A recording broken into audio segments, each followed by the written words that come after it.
Okay, yet another video.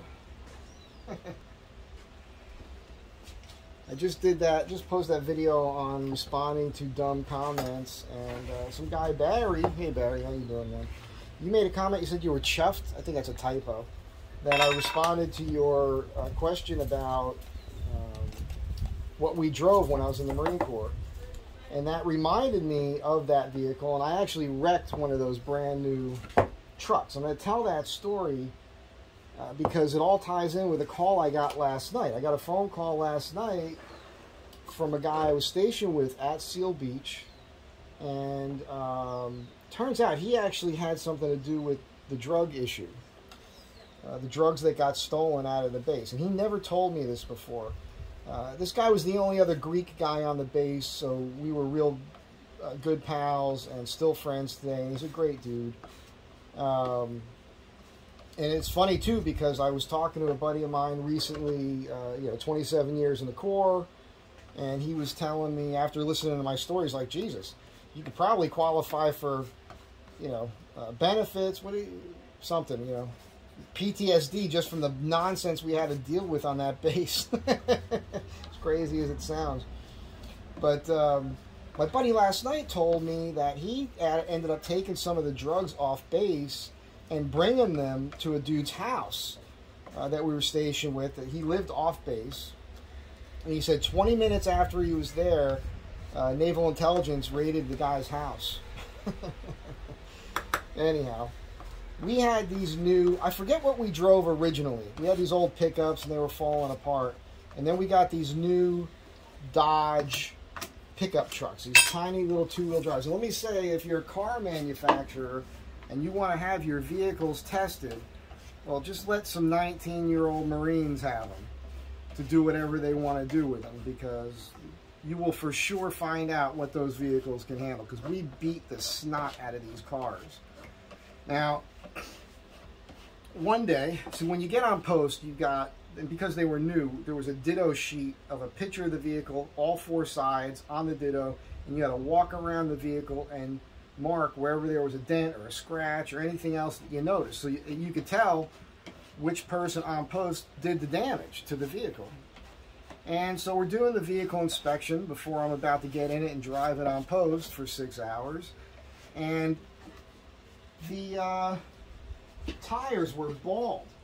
The tires were so bald that the radial straps, the actual steel in the tires, was poking out.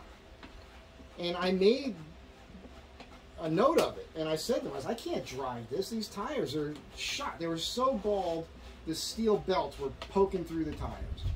So, corporal, officer of the day, he was a corporal, he said, don't worry about it. I just learned this trick, by the way. As this stuff gets hard, dip it in the water. I'm just filling little tiny seams between two pieces of wood here, and if you just do this, it's amazing how that works. Neat little trick for you there.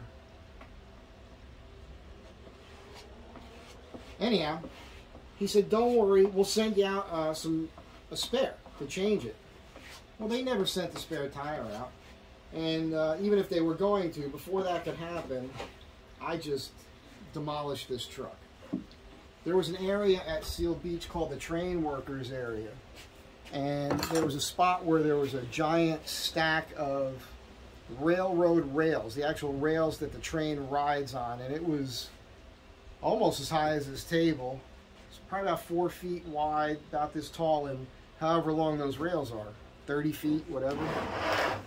And it was muddy around there, and I was having fun, like we all did. We all did it. We all beat on these vehicles. And I was going through the mud, and I lost control, and I hit the brakes, but because there was no tread on those tires, this thing just spun out of control completely, and I totaled this truck, man. I wrecked this truck. And it was not good. It was not a good thing. Brand new truck. I knew right then my ass was grass. I was in a world of shit, as they say. As Sergeant Zamora used to say at Seal Beach, you're in a world of shit, Marine. Sergeant Zamora, Mexican, sergeant. Guy could barely do 3 pull-ups. He had a belly on him, but he could run a marathon, man. Couldn't fight the enemy, but he could run away from it. And so, you know, I call in. They come out to inspect, and they're just all these threats. They're going to take it out of my pay. They're going to do this. They're going to do that. And they're taking pictures of the truck. And I go up to the guy with the camera, and I say, come here. Take a picture of these tires. Make sure you get a picture of these bald-ass tires with steel belts poking out of them. That's how bald they are.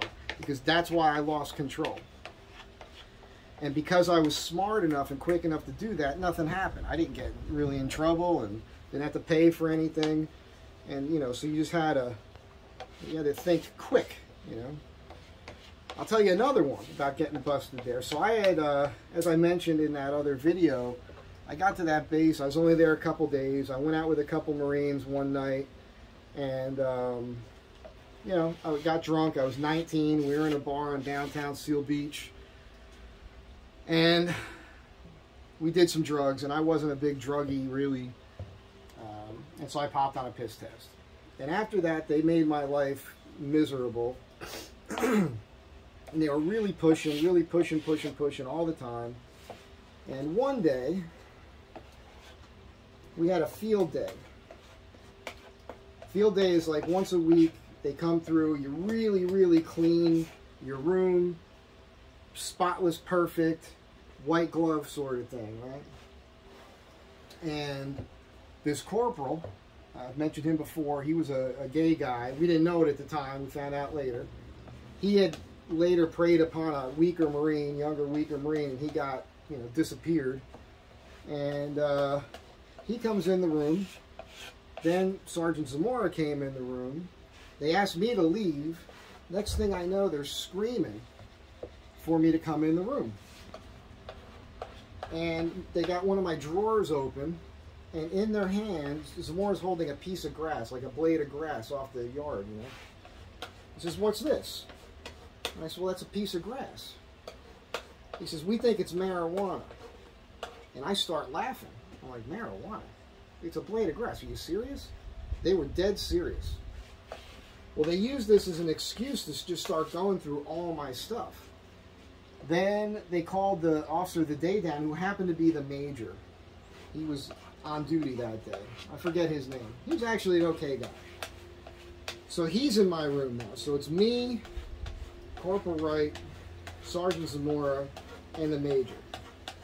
Now look, I had been pushed to the nth degree here. I couldn't take this BS anymore. And my military bearing went right out the window. I just turned into this dude from Jersey, right? Is this yours? Yeah. What about this? Yeah. Yeah. No. Yeah. No. I'm just like, there's no sir, yes sir, none of that. I'm just pissed off, right? Well, the major gets pissed. Matter of fact, he used the term military bearings. Where's your military bearing? I want you at my desk, in front of me, in camis, in 5 minutes. So they leave. The corporal stays in the room with me while I'm changing, and he's trying to pick a fight with me, straight up. And you know, he was a much bigger man than me, and I mustered up, as tough as I could. I was like, "Oh, you're not worth it." Got my camis on. I went into the major's office. This is all 100% true. I go in the major's office, and as soon as I walk in, he's at his desk, and I just start yelling at him. And I said, "With all due respect, sir, this is bullshit. You know it. You know, I demand that you take that blade of grass and have it analyzed." And he says, "Oh, it's not enough to have analyzed." I said, "With all due respect, sir, that's bullshit, and you know it. You can't tell me that if I pee in a cup and you can tell if there's drugs in my urine versus you actually have a piece of it, you're going to tell me you can't analyze that. That's bullshit." And he looks at me, calm as anything, and he says, "Get out of my office." I walk out of his office, and I'm like, what the fuck? What just happened? I'm steaming. I am angry. I walk down to, you know, our BEQ. There's a parking lot. My whole section's in civvies, in formation. Sergeant Zamora's talking to him. I go down there and I start yelling, "Zamora, I want to talk to you right now. I take him behind this van in the parking lot. I know everybody can hear me, so if you were there and you heard this, you remember, you can you know, back me up on this one. I'm like, this shit stops now. It's hard for me to do it with a straight face with you right now, but I'm yelling at him. This shit stops right now. If this happens again, you push me this hard, I swear to God, I'm going to fucking kill somebody. So, within a couple days, I had my stripe back. Everything was back to normal. It was like they were pushing me on purpose just to see how much I could take. It was nonsense, man. It really rattles your cage, that sort of thing. So, Barry, we drove the trucks. I wrecked one. And, yeah, that's that whole story there. I just thought you guys might enjoy it. I know that there's a bunch of you guys that are here now just because of the video I did where I talked about Richard Marsenko and Red Cell and Seal Beach being his last mission. After that, he went in the brig. It's all true.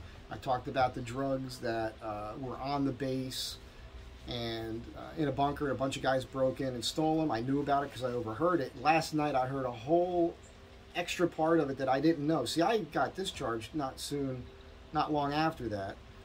And the drug thing, the busts that came later because of the stolen drugs on the base, there's a whole other chapter that I didn't know anything about, and I got it all last night from my buddy George. He told me a bunch of the dudes that actually went down for that. So, yeah, real stuff. And so those of you who watched that video will probably get a kick out of this one. But anyhow, that's it for now. Have a great day. Be good to one another.